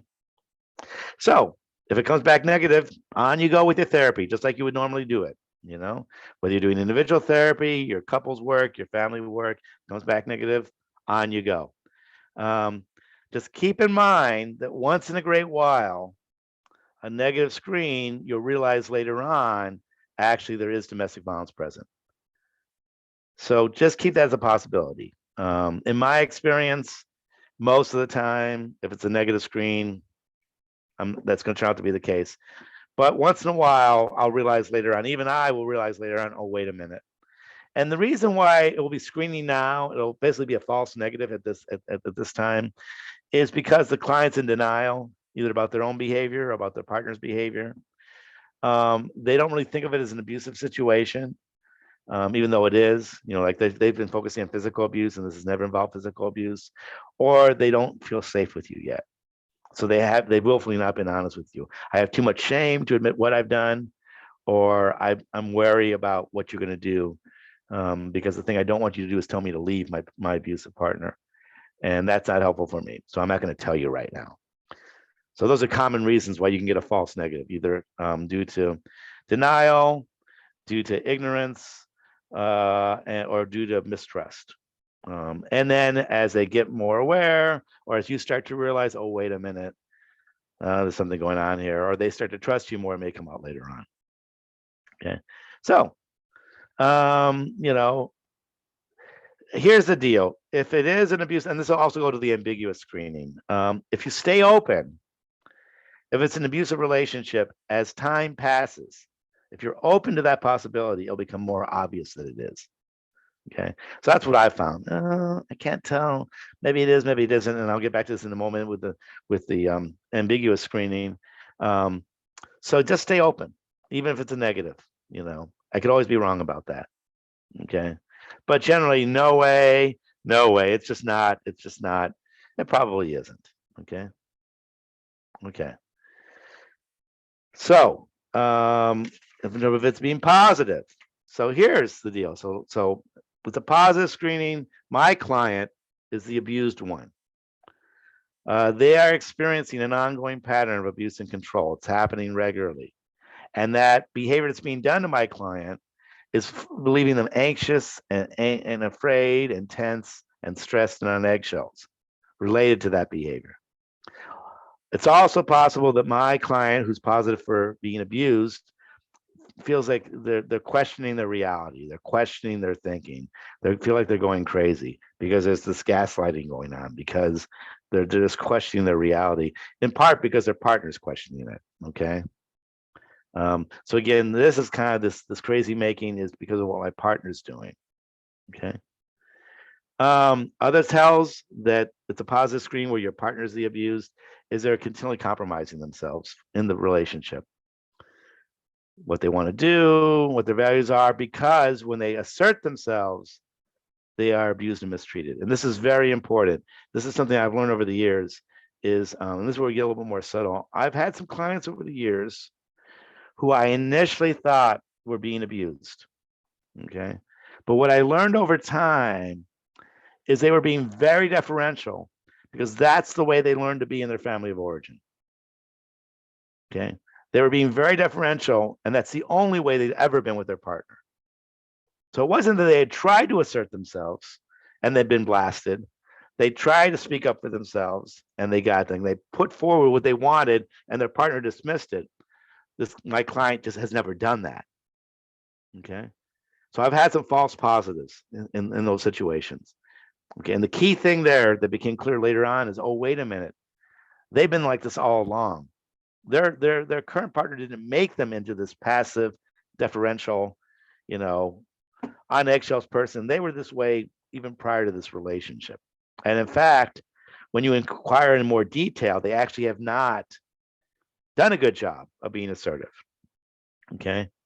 So there's a huge difference between I've tried to be assertive and the response has been abusive behavior to me, abusive and controlling behavior to me. So I don't do that anymore. I don't want to keep touching that electric fence. I don't need to. I know it's electrified. That's very different than I'm not assertive and I've never been assertive in this relationship. I'm too afraid, not because of what my partner's actually done ever. It's because of my earlier learning that predates this relationship. Okay. Another common complaint among abused partners is feeling invisible or voiceless. So they'll talk about this in the relationship. Folks in this category don't even think of it as neglect or as abuse. We don't talk about relational neglect. That's a pretty newer concept, if you will. So that this is a group where, as you talk about this more, they may realize, yes, that's what's going on. And they may also become very sad as you realize, oh, that's what's going on. Yeah, that's it. And it can be heartbreaking when it finally gets named. So, I always thought abuse had to be physical or like calling names because, he's never done that. But oh my gosh, you say this stuff, that's exactly the way he is.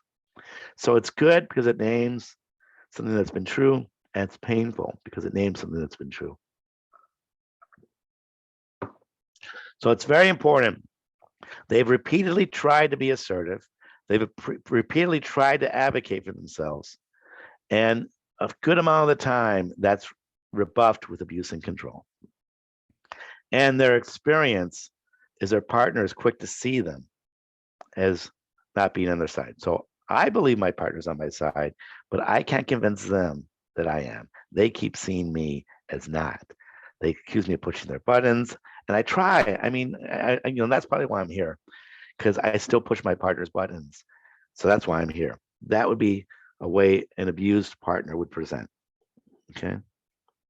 A few more, and then one more slide, and then we'll shift over to if your client's the abusive partner.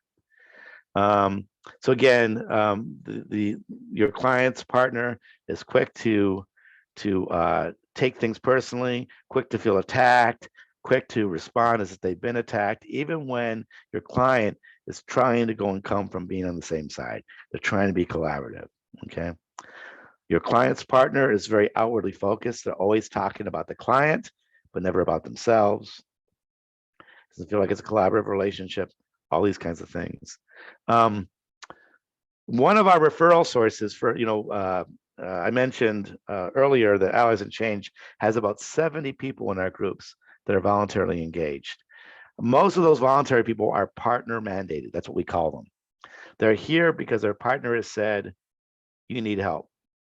And these are the people who, when the partner has said that, have responded, or the partner has said, if you don't get help, I'm done with the relationship, or they have separated and the partner has said, if there's any chance of reconciliation, you got to go get help at Allies and Change. So a lot of them are partner mandated, like 95%.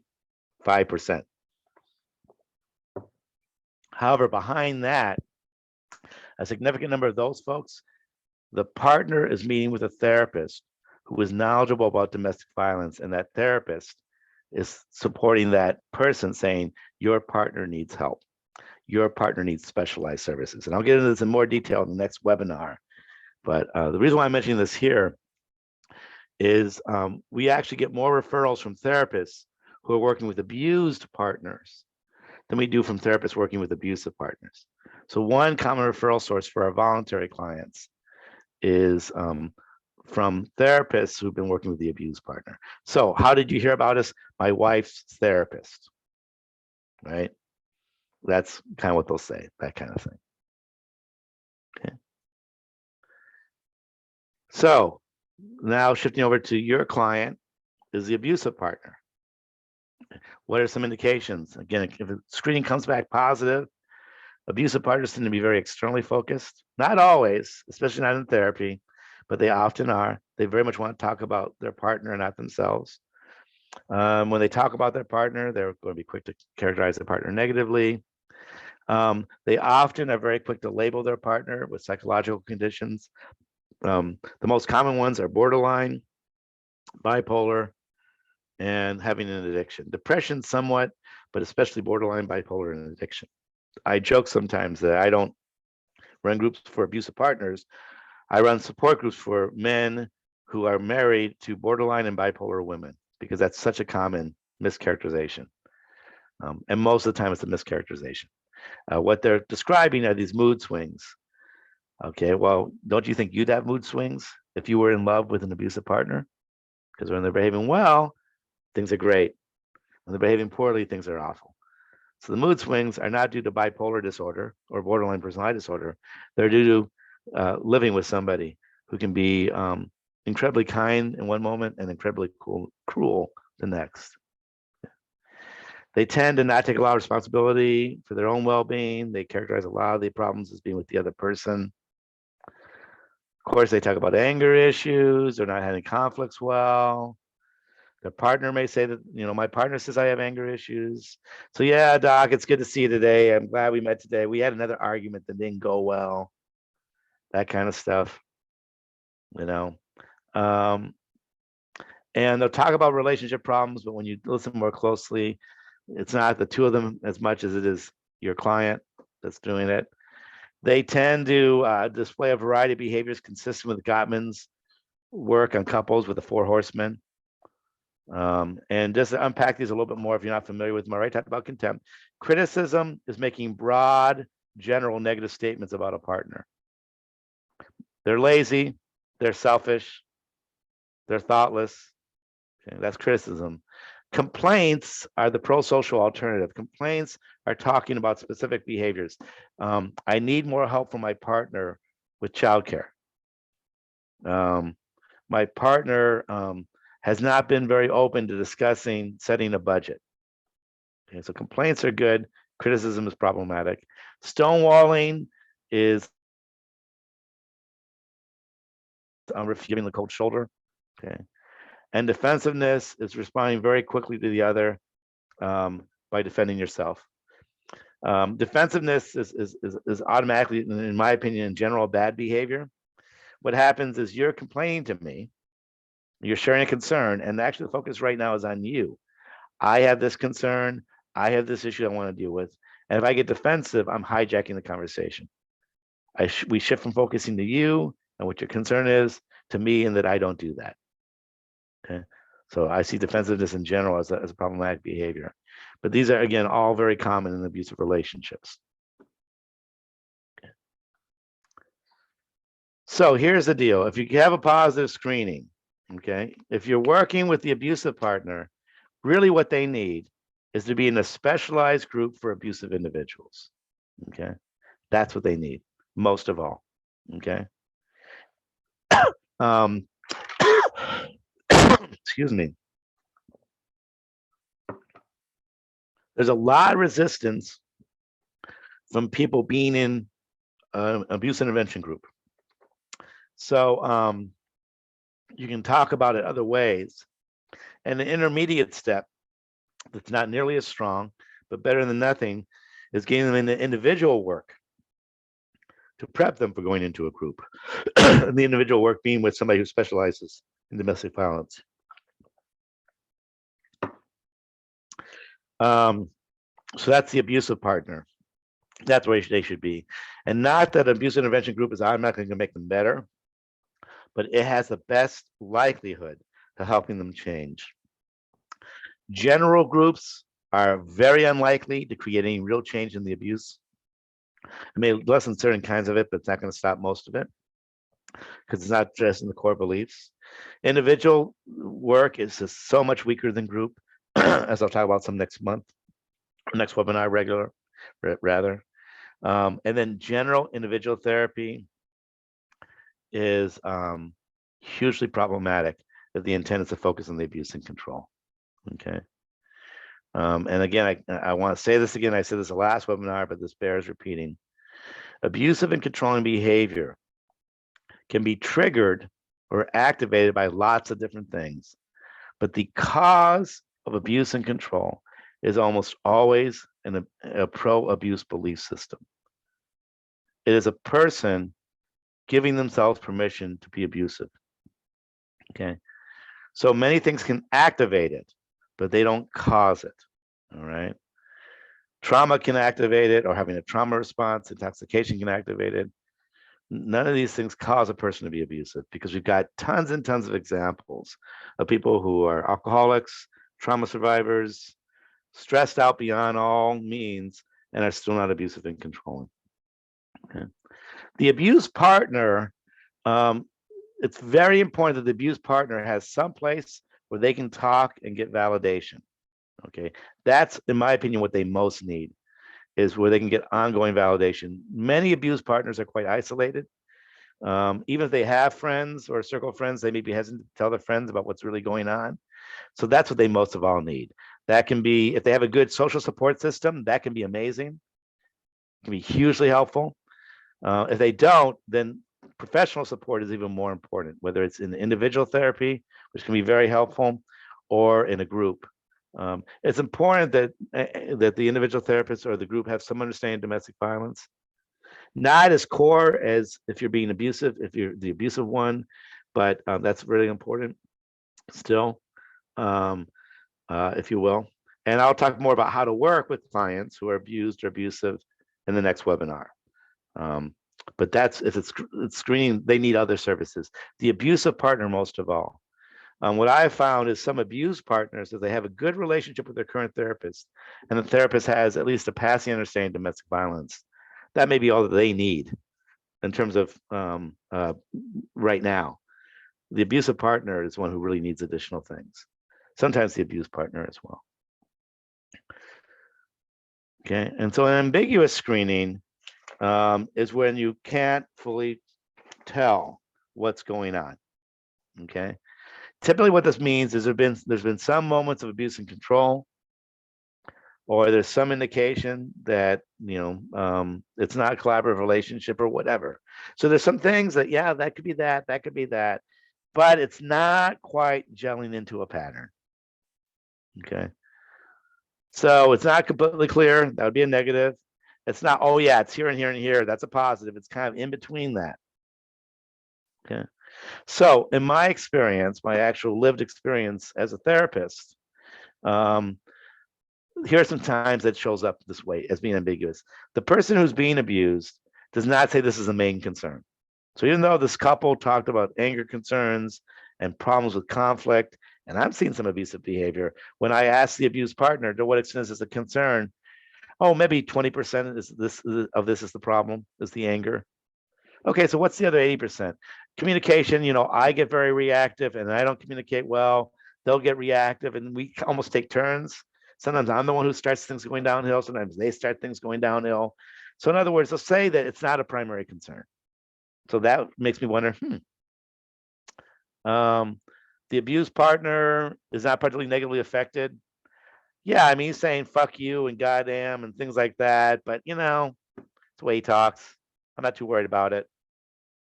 That would typically be more of a negative screen, actually. And this is where we creep a little bit into cultural issues, is that there may be certain behavior that you would consider to be abusive, but within their culture or their subculture, neither the abused partner or the abusive partner sees it that way. It's not being used that way. Okay. Or the person may think, your client or clients may think, well, this is not the main issue. The main issue is this. This is secondary to that. Okay. So these are some of the examples where I've either been working with an individual or a couple, and I've done my screening and I'm not sure. Go ahead, Janie. This is to an earlier item, but Christopher Godsey asks if we could address the difference between group therapy and other types of group processes for abusive partners. Is that something we'll be talking about next? Yeah, that's a good question. I'll give a quick answer now. I'll be talking about that some more the next webinar too. Abuse intervention groups are different than traditional anger management, which I'll talk about next time. They are specialized form. They may be called batterer intervention groups, battering intervention groups, or abuse intervention. We describe our groups at Allies and Change as abuse intervention groups. They are specialized to work with domestic violence or intimate partner violence or domestic abuse. So they identify that's where they're focusing. They're longer term, and they're focusing on abusive behavior. So they're different than short-term anger management. Almost all traditional anger management is very short-term. It can be as brief as a single session, usually not more than a dozen sessions tops. They only talk about anger, anger, anger, anger. That's all they talk about. It's more of a class. That's not appropriate. Anger management. Whoops. How do we jump over there? Okay.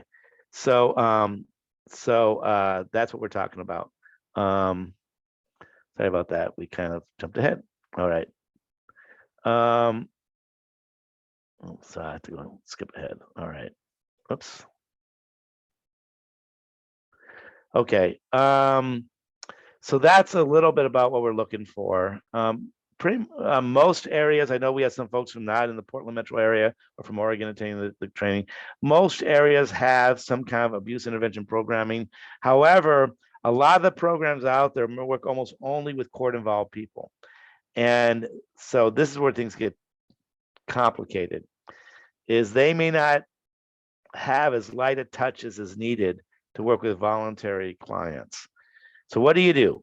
You've got a program in your area that does do abuse intervention, but they work almost only with court-involved people, and you want to refer your client to them. I would encourage my client to give that a shot. When they say, I'm not like the other guys, can you just hang in there? And then if it doesn't really work out, then it's kind of trickier. Part of the activism I'm doing is to try to encourage my peers to do more, provide more services for people who are voluntarily engaging. And I think that's the future of the field. But this is kind of where substance abuse the field was about 30 years ago. When I was first coming into my career, the vast majority of people who were in substance abuse programs were court involved. And that's really changed over the past few decades. And so they've modified their services. So that's a little bit of an answer to your question. It's a good question. We'll be talking about that some more at the next webinar. Okay. All right. Continuing with the ambiguous. So here's the deal. If it's ambiguous, if you're not sure, proceed like business as usual. Okay. And keep an eye on this. Okay. Let me go ahead and do my couples counseling. I go normally do it. Let me go ahead and do my individual therapy on these other issues. I'm just going to keep an eye and ear out for whether this is an issue or not. But my experience has been is if you're keeping your eyes open, if there is a pattern of abuse there, if this is a problem, you're going to keep bumping into it in the therapy work that you do. Okay, you're going to keep bumping into it, and eventually it becomes clear. Okay, we got to address this more. All right, now it's clear. Or on the other hand, what you'll find is that it diminishes. It's less and less relevant. You may not even always know why. You wondered whether it was positive, but it becomes more clear it's not really the case. Okay, so just give it time. In my experience, when I'm not sure, if I just keep working with my client, especially when I'm working with a couple, it can be a little bit harder with an individual, but especially with a couple. If you give me 6 to 10 sessions, then it's much more clear that yes, it is there, or no, it's not. Right. So here's the gif. Oh, no idea. I have no idea what's going on there. Right. Okay. So here's where things are challenging, and I'm going to spend the rest of this time talking about screening with couples. Screening with individuals is really very straight ahead. Again, you may get false negatives because your client is lying to you, especially if they're an abusive partner, and you may not catch up on subtle signs. That happens. That's just the way it goes. It's with addiction. You'll screen for addiction at times, and the person will lie to you, and you'll get fooled, and this just happens. The real challenge, and I'm speaking for myself as well as for any of you, if you're doing couples work and your screen for DV comes positive for the couple. Okay.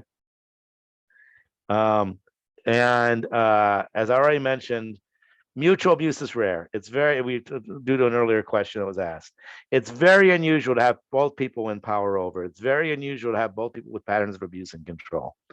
As Janie was saying, and as I was talking about it, it's just quite unusual. Okay. All right.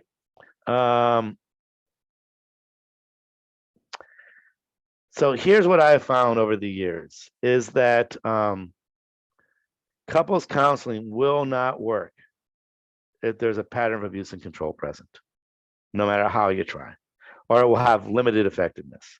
And actually, I'm realizing the handout I should have shared with you all today. I don't know whether you have easy access to it, Janie, or not. Or I guess we shared it last month, I think, is 12 reasons why couples counseling is not appropriate when domestic violence is present. So that's what I'm going to talk about a little bit here. I'm not going to go through that whole handout. Okay. All right.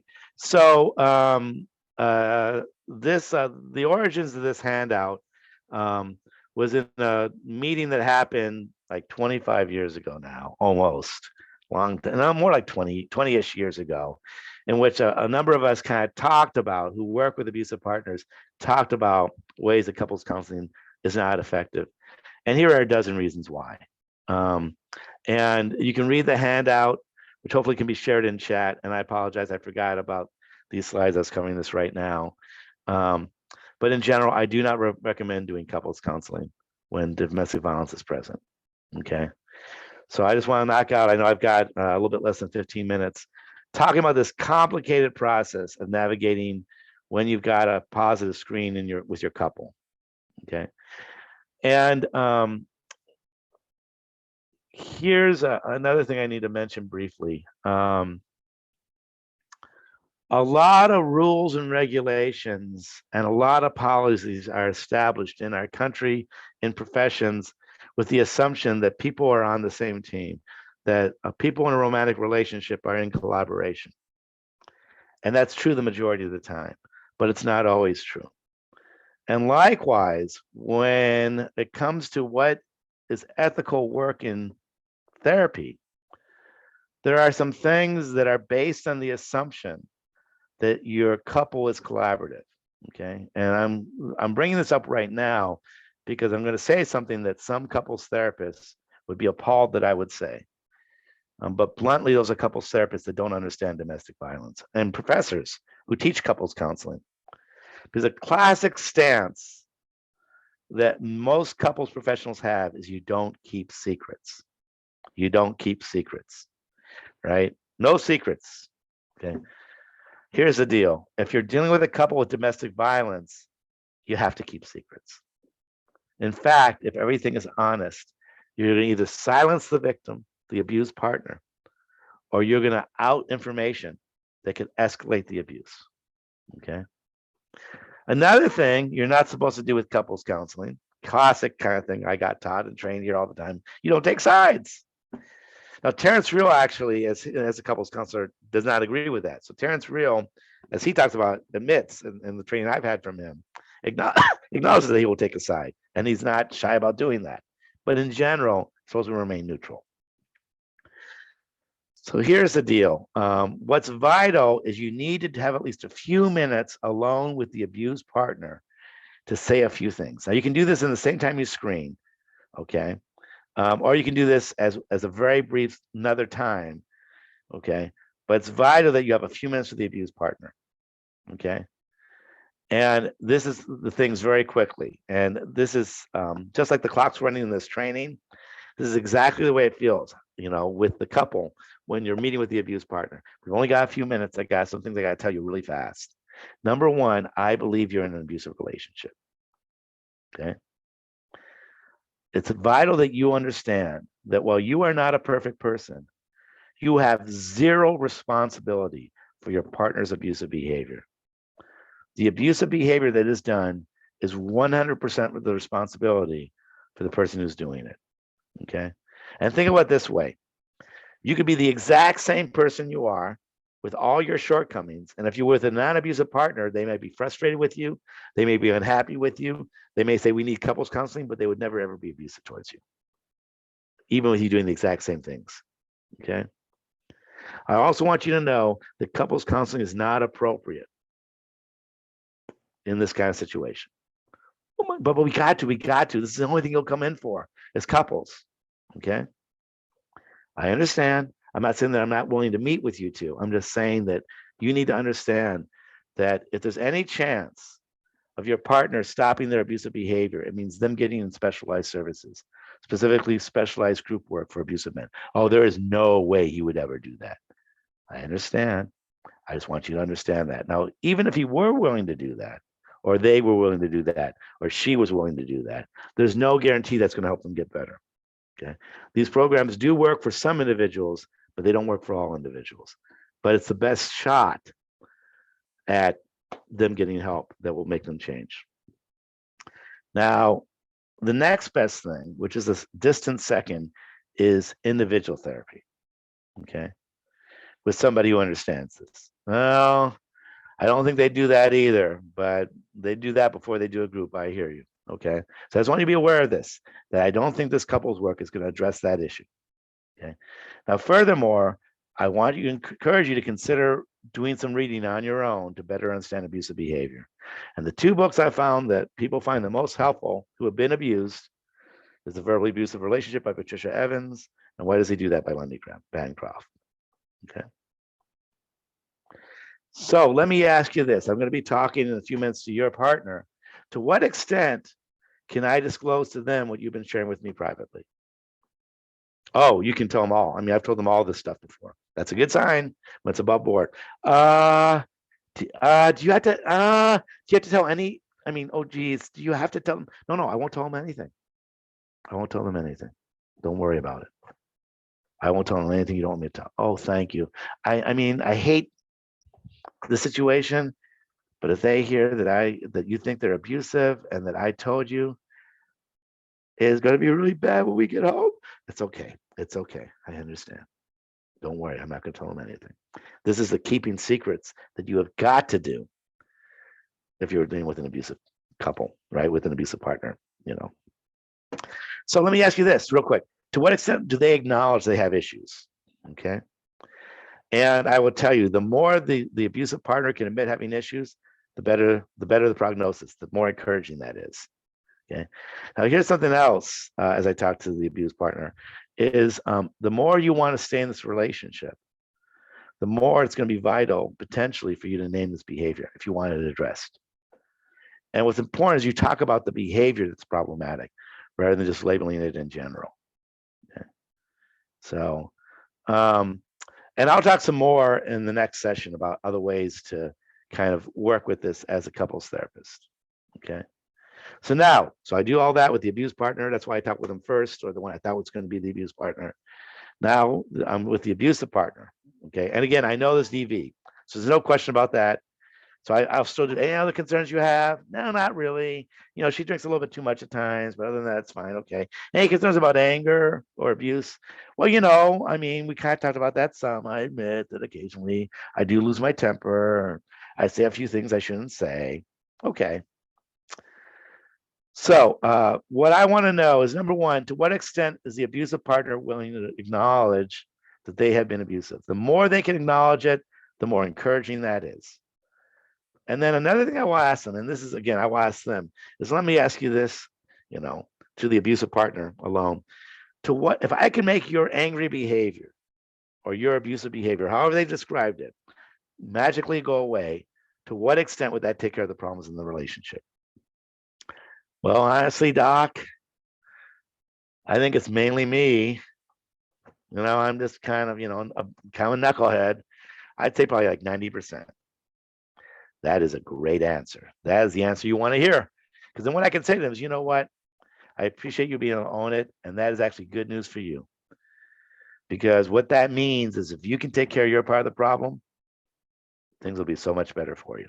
Yeah, I figured as much. I thought you might tell me that. So this is all very, so in other words, the higher the percentage they say is them, the more promising. Okay. They say, oh, I don't know, maybe 5%. I mean, honestly, I get angry because of the way they are. If they would be different, things would be fine. I honestly, you know, I'm not saying there isn't a part that's mine.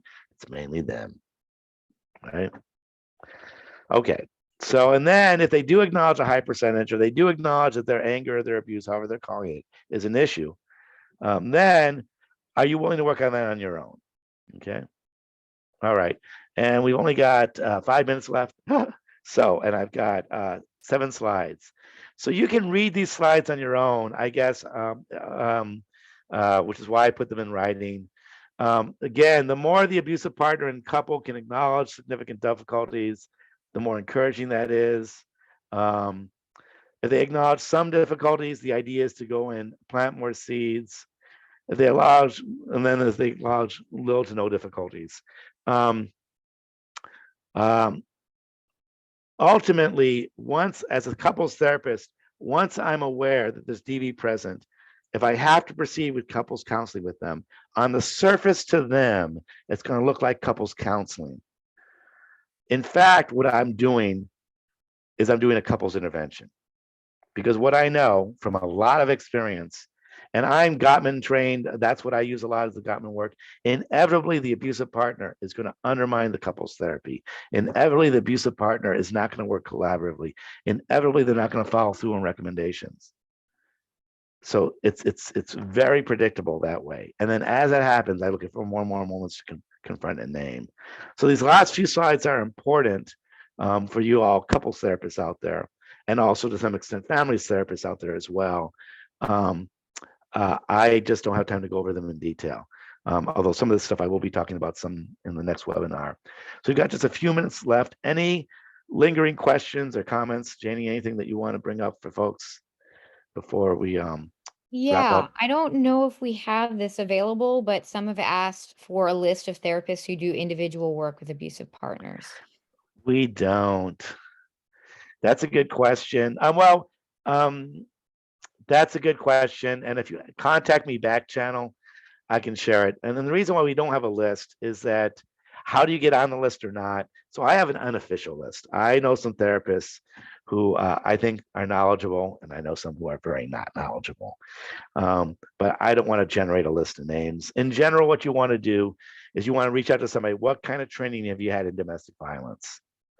You know, you want to ask them that, where they've been trained, how do they think about it? So you can do a little bit of a quick interview. This is what I advise abused partners to do, is to interview therapists this way. So that's typically what I would recommend. And if you want some names, contact me back channel and I can share some specific names. Anything else before we wrap up? Being respectful people, other than can we go? So again, the next webinar, which will be in 2 weeks, is going to be on what do you do with your individuals and couples and families when there's DV present? How do you deal with them and navigate that? And then the final one will be on safety planning. All right, and then I'm just dropping in the chat again the registration for the 3rd webinar, and I'm gonna drop in the link to the evaluation again. So take care. Thank you all for attending. I hope you found this helpful and valuable, and perhaps we'll see you all in a couple weeks. Thank you, everyone.